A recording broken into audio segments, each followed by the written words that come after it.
Hey, Orange One here. So in this episode, I'm gonna just let you know we basically we went off tracks. Like we didn't really do the main quest. We just kind of wanted to see what our musket could do and maybe explore some ruins or go a little bit cave diving once we just double check to see how strong we are.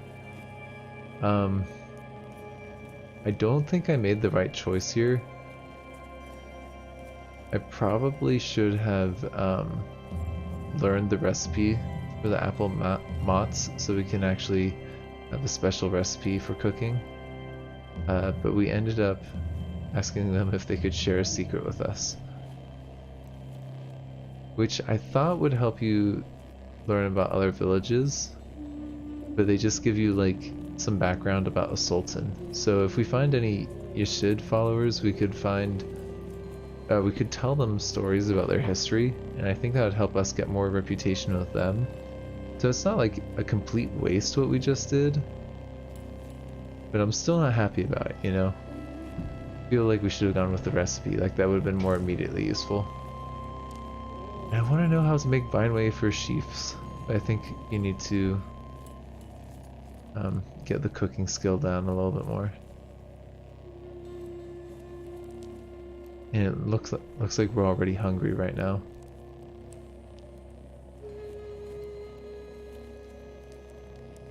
So I think at this point I wasn't really sure what I wanted to do. Maybe go check out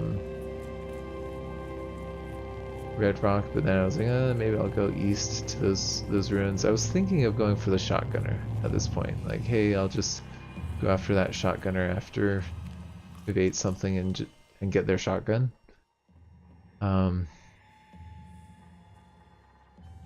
I still think we should have a good ranged weapon. The shotgun doesn't have a lot of range on it. It's not very effective at a long range.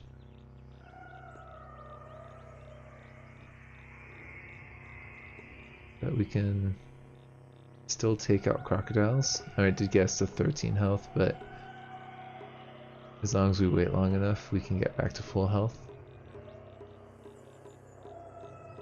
And it still gives us a little bit of experience. I didn't see exactly on screen, but I thought it was still giving us like 37 experience or so.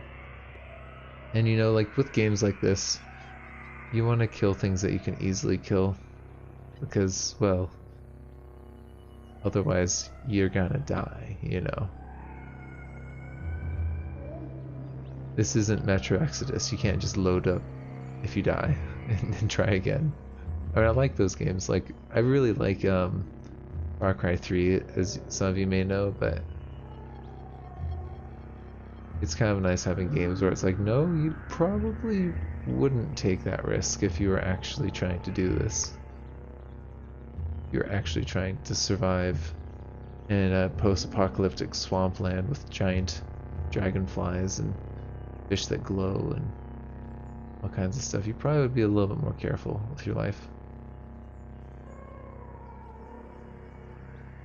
And that's what Appo's gonna do. He learned from his cousin Alfred not to take unnecessary risks.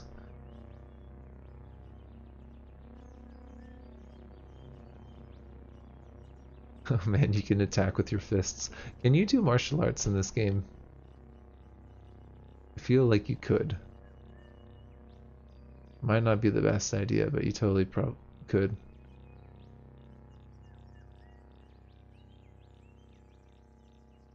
But I just really wanted to try out this musket, you know? Find something where using a musket might be worth it. And that I'm surprised that kudzu didn't strike us.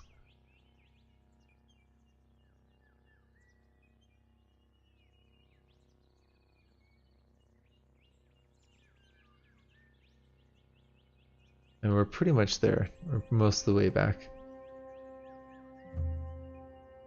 I mean, I know I should, like, part of me is thinking, okay, you should probably cut some of the stuff out, but I kind of wanted to show you guys how I explore these areas bit by bit. Because you want to have some retreatable ground, just in case things go wrong. You want to know where the asphalt pools are, because you can get stuck in that like I just did right there. And so you want to know where that stuff is. And then you can actually lure enemies into it. It'll slow down their movement.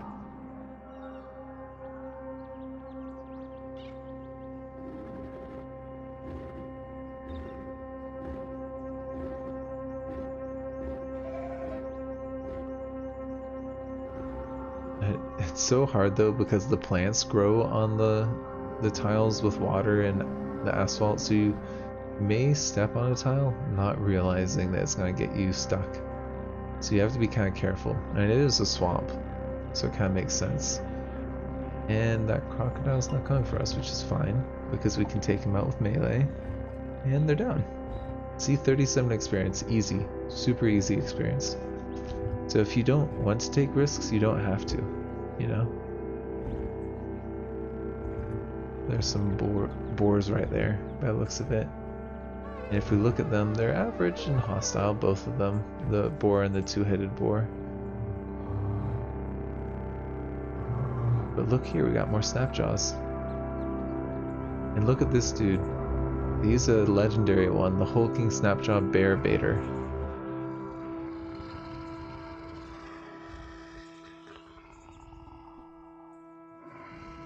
You can see who they're loved by and disliked by.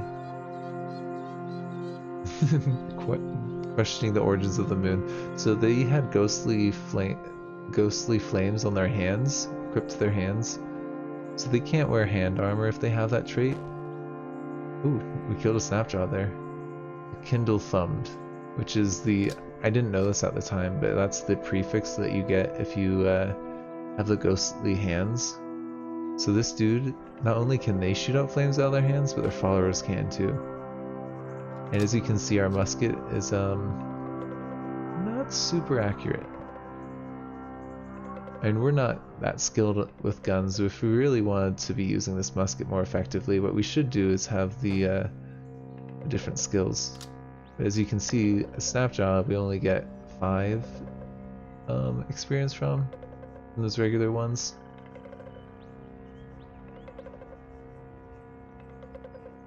So I mean, it seems like we're kind of being wasteful right now. Our muskets shooting them at things that are only worth like 5 experience.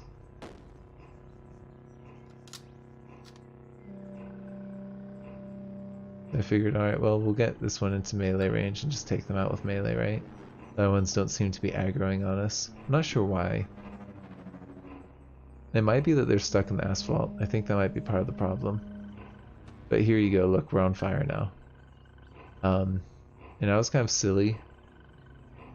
There's a way to deal with fire, but I don't do that. I just run away. And it's actually probably not a half bad idea to run away with those numbers that we're up against, seeing how a number of them could shoot flames at us. And that would be really bad for us, you know. But you can always loop around in this game, like, okay, yeah, they're gonna follow us there, but they didn't see us go over here. And then we can come back at them from a different angle. And look! We got a Kindlethumbed snapjaw stuck in the asphalt. Unfortunately, we can't hit them. We did hit the legendary one for 3 damage there.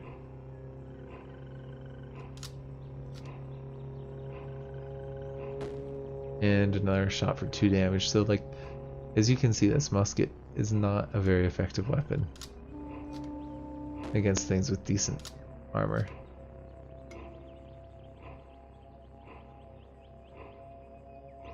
And if I was being smart, I would throw one of our grenades. And actually, you know what we really should do is we should get the disassemble thing, and then we could make a ton of those freezing grenades. And that'd make encounters like this really easy, because we could just freeze them all and then melee them. But you have to be careful about that, because you can get frozen yourself, so it probably would be smart to shoot them while they're frozen. I decided to run away a little bit, because that dude can shoot flames out of his hands still at us, and of course they do. And they're following us now.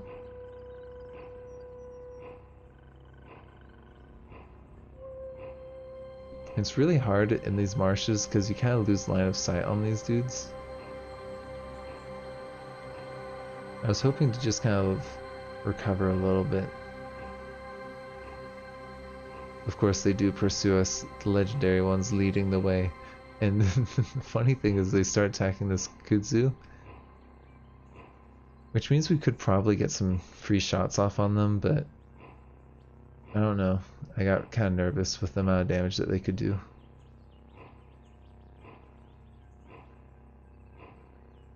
One of them has some nice armor there, some scaled armor.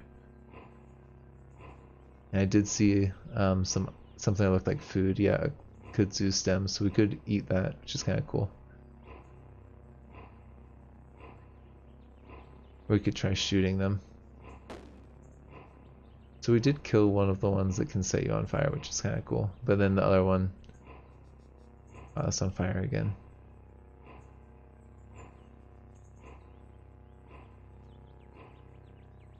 So you know, like I was thinking of not even uploading this, but then we got into this really good combat, and it just shows a little bit of the range tactics that you can use if you're super fast. Like snapjaws are pretty fast, and a lot of characters can't actually even run away from them, but our character can easily run away from snapjaws. Actually just walk away from them, you know?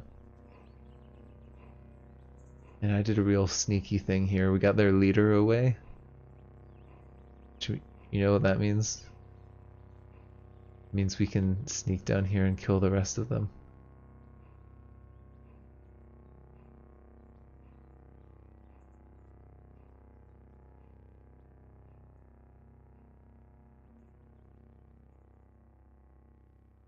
And look, we got a weird bloody artifact. And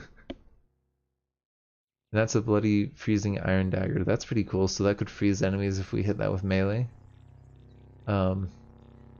So most artifacts, I don't know if I've said this, most artifacts, you don't know what they are unless you have like, I think Tinkerer and High Intelligence. I think those help you know what certain items are. But in general, you don't know what most weapons are there, like tech weapons. So this like ice dagger, the only reason we know what that is because we had the skill to examine it without breaking it. And the reason that we know what some things like a musket is because we're fairly smart.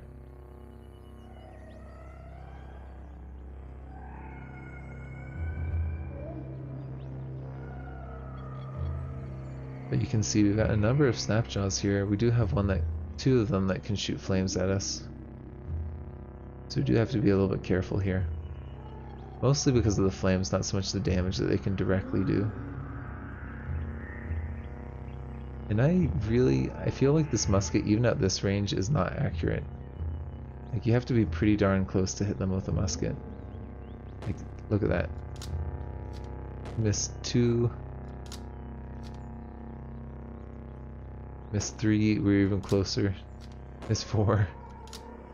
It's a pretty terrible weapon, to be honest. I'd forgotten how bad it was.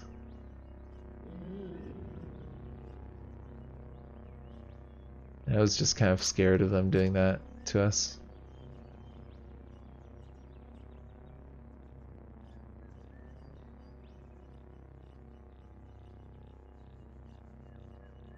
They have engraved bark armor though, which I wanted.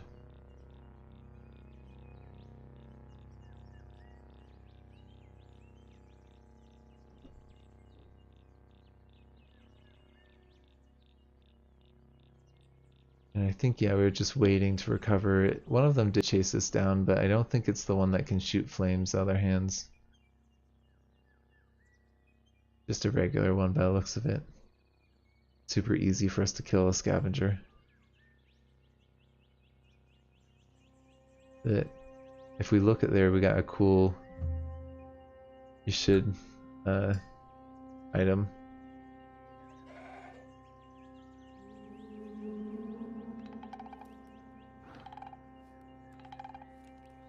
And I think I was checking out at this point. I wanted to know a little bit about the faction, the Yeshid faction. It's been a long time since I've really played this game, so I wasn't familiar with how this worked, but I think Yeshidian folk are down here at the bottom. They hate us. They absolutely hate us. So going up by like, what was it, 80 or 60? That's not going to be enough to get them to like us.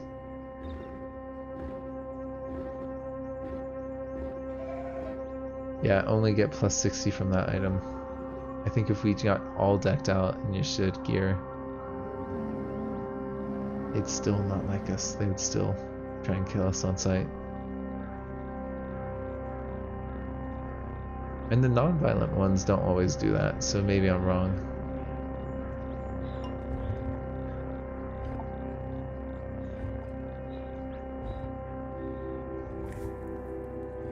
Oh yeah, and we were getting hungry again. Porcelain and cumin. What is that? I don't even want to know. And of course we got the boar's attention and the slime. I wanted to see if we could kite them into the flame, but it doesn't seem like they do.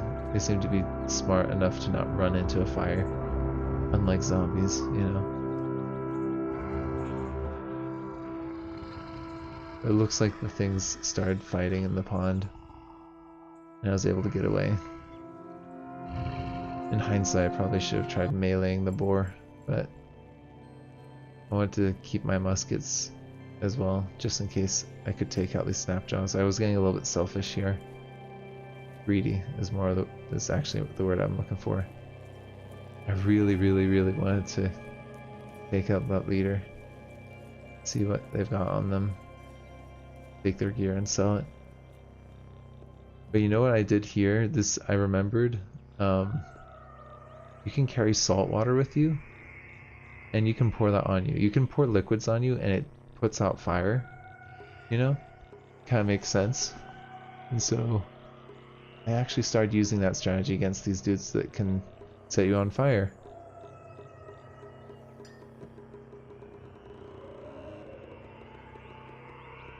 Yeah, dude right there that's gonna set us on fire. But we actually took him out. That was so far away. Like, how do you hit that and you miss the other shots, you know? It's actually getting dark, which I do something really stupid here and I go charging off into this place full of people that can have ranged attacks. But I think I was pretty confident that we'd cleared out almost all of them.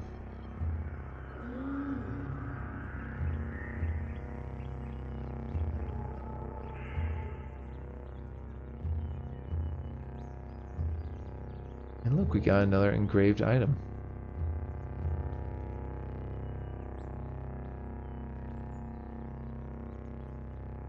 I don't know, I didn't have anything get added there, so I wonder if it was engraved with the same story about Yashid.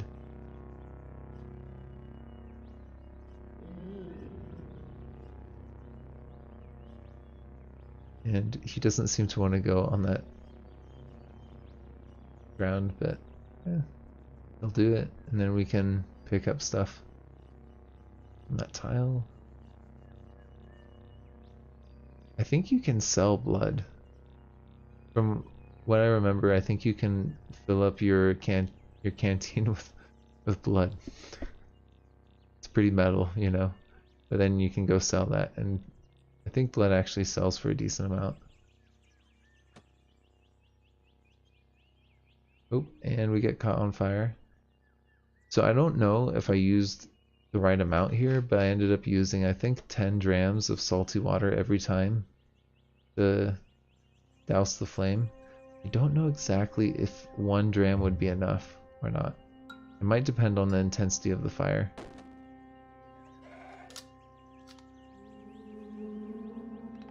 Oh, that dude had the serrated bronze two-handed sword. That's actually a really good weapon, serrated. I probably didn't need to use that musket, but I was getting a little freaked out. I felt like we were getting swarmed, or starting to get swarmed, you know? Look, we got even our shoes. We could have shoes, armor, all kinds of cool stuff.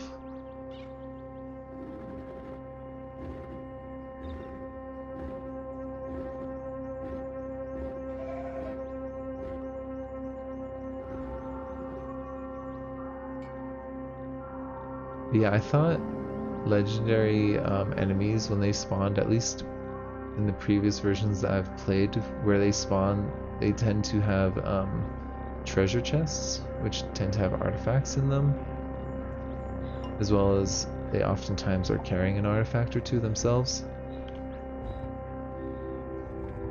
Unfortunately, that was not the case with our little friend. But we do have a warlord here.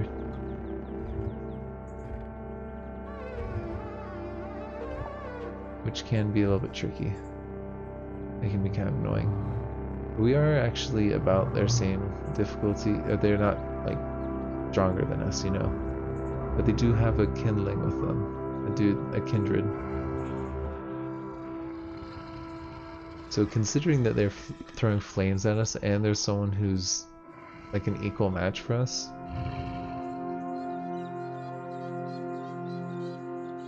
figured that I would be safe to use the musket, I think. Yeah. Try and take out that dude. But we hit the warlord.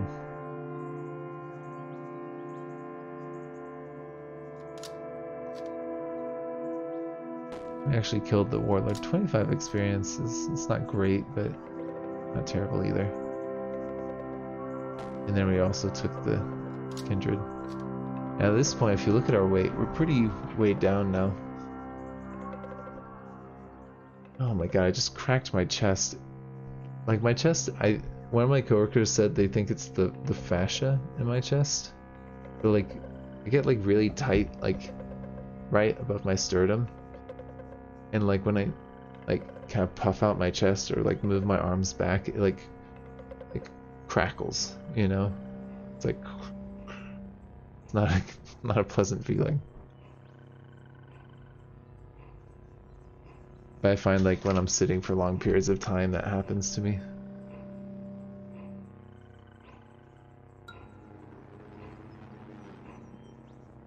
I mean, there's odd bits and bobs here. But it's kind of like, is it worth even picking up? What do I need to drop if I'm gonna do that, you know? And also, who's gonna attack us while we're doing that, right? Like this dude. And if you're being strategic, you're not gonna get overrun is the thing. Like, if you pull these guys out and kite them away from each other, not really that dangerous.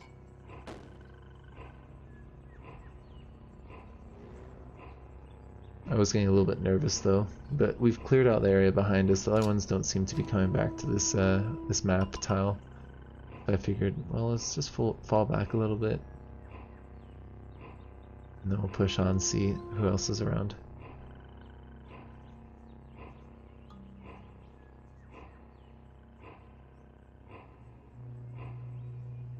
Usually daggers are worth it. They're like some of the best weights to value for their type of item.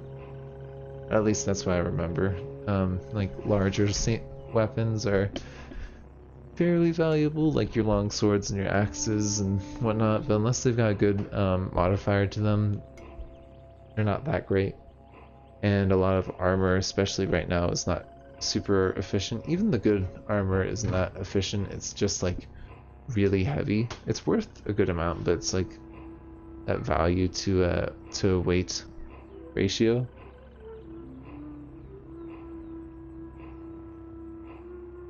I always find it interesting how like games make you manage your inventory. Like in this game, it's by weight. Like Fallout, it's by weight. Kenshi, it's by volume. Cataclysm, as always, is volume and weight. They gotta, you know, go above and beyond. Oh look, a painted leather cap, and we got a snapjaw.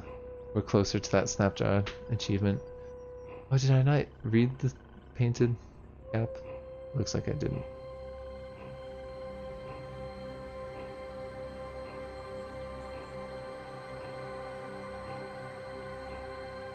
So it looks like a dram is, I think it's like a pound of water, so I don't know how much water we're carrying with us.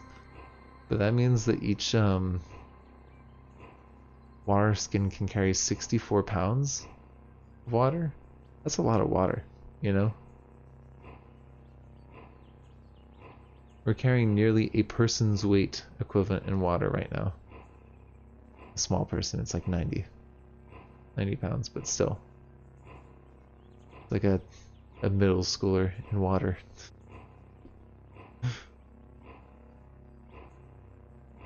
But I mean, we are a centaur, so maybe we've got like all these packs, like on our horse body. That's the thing that's kind of weird, is this game, it's just like, yeah, you got your clothes and you're storing stuff. I don't know where. It's like Fallout, where it's like, where exactly are you keeping all this? I think at this point I was trying to find those that snapjaw leader, which I think now in hindsight was just north of us, but I didn't know that. And look, because we filled up in water, we gotta dump some other stuff. 10 pounds worth of stuff.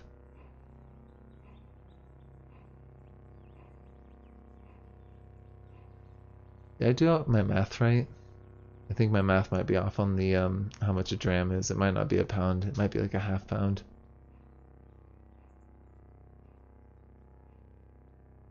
Okay, that would be a lot more reasonable. It was a half pound, but still.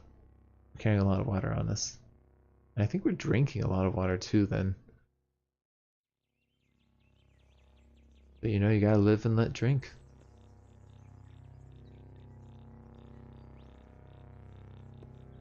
Yeah, I think at this point I spent a little bit of time. I was trying to find those snapjaws, and it was daytime, so I was tracing back my steps, and I couldn't remember. Now looking back on it, it was the boars that we'd killed over here. But I thought, hey, was this where we'd been chased by those dudes? It wasn't, but you know, hindsight's 20/20.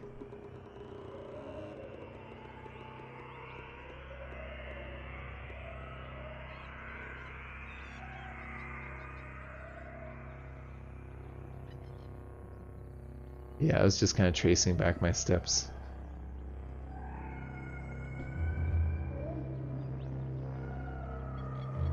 You gotta love the descriptions of things in this game. Like even just like the fish and whatnot, they've got like funny, weird descriptions. It's just so alien, you know? I don't want to spoil anything about where Caves of Cud is, or the lore behind it, because they talk about it a little bit in the main storyline. But I mean, I'm gonna try to keep it spoiler free. But essentially, you know, this isn't Kenshi where we're on another planet. No, Caves of Cud is taking place on Earth. And it's been a long time since stuff's happened, so there's kind of conflicting stories on what's exactly caused the world to end, or I don't think it's very clear how the world ended. There's sources that say one thing and different sources that say another thing, which is kind of cool. I like when games do that. Got your unreliable narrators and historians. And different factions want to make themselves look better, you know, just like in real life.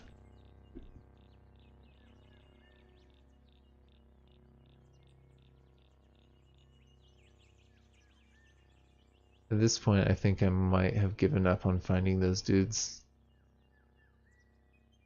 And I might have been trying to find my way back.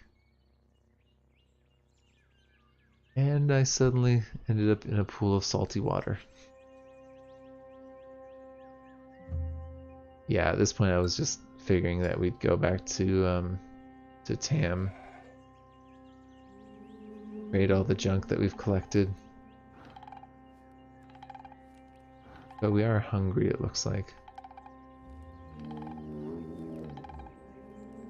I don't know if I realized that in game or not.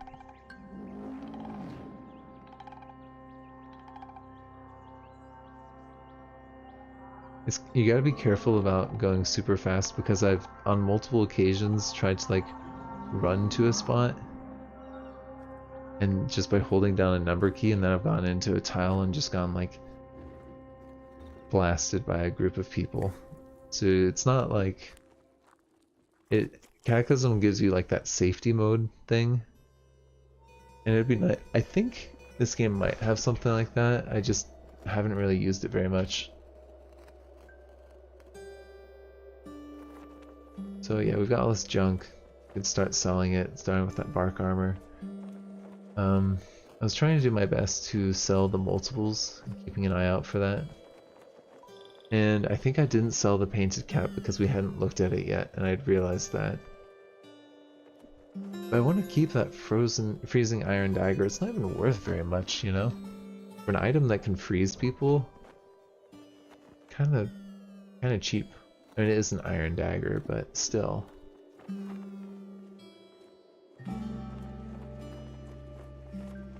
That serrated bronze two-handed sword, it was interesting to me. I wanted to check that out because it's worth a fair amount, you know? And look, there's those two staffs, so I wanted to make sure that we're selling that. And yep, we doubled up the hand axes too. Might as well sell the wooden buckler. And see, the salt water is worth literally nothing. It adds no value to the water skin.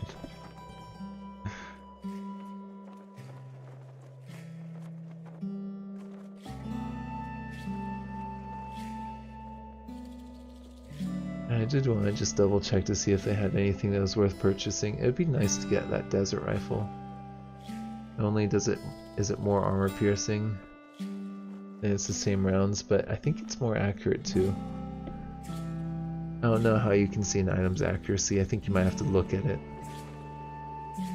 I think at this point I was just trying to even out the decimal point so we didn't lose value in the trade.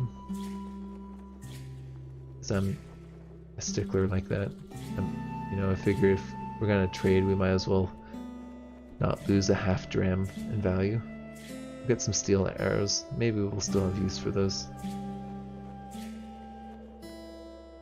And sure, copper nugget.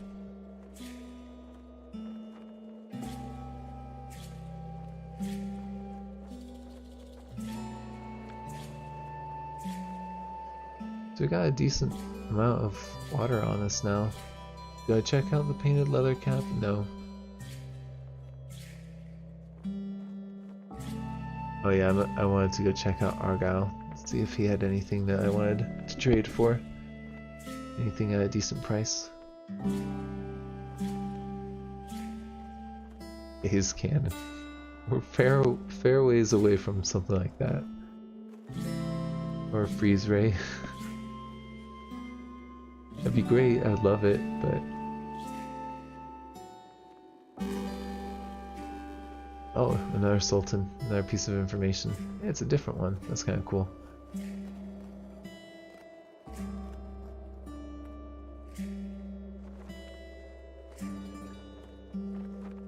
And look, the serrated, I think, yeah, it gives you a 3% chance to dismember an opponent, so you can like take off an arm or a leg.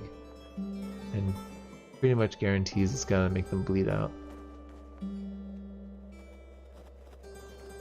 I think I mentioned, I feel like I've said this before, but you can get dismembered yourself. You can get an arm or a leg cut off and it permanently, like permanently, hurts your character. There is one item that you can get which helps you regrow limbs. But I don't think there's any other way. I could be mistaken about that.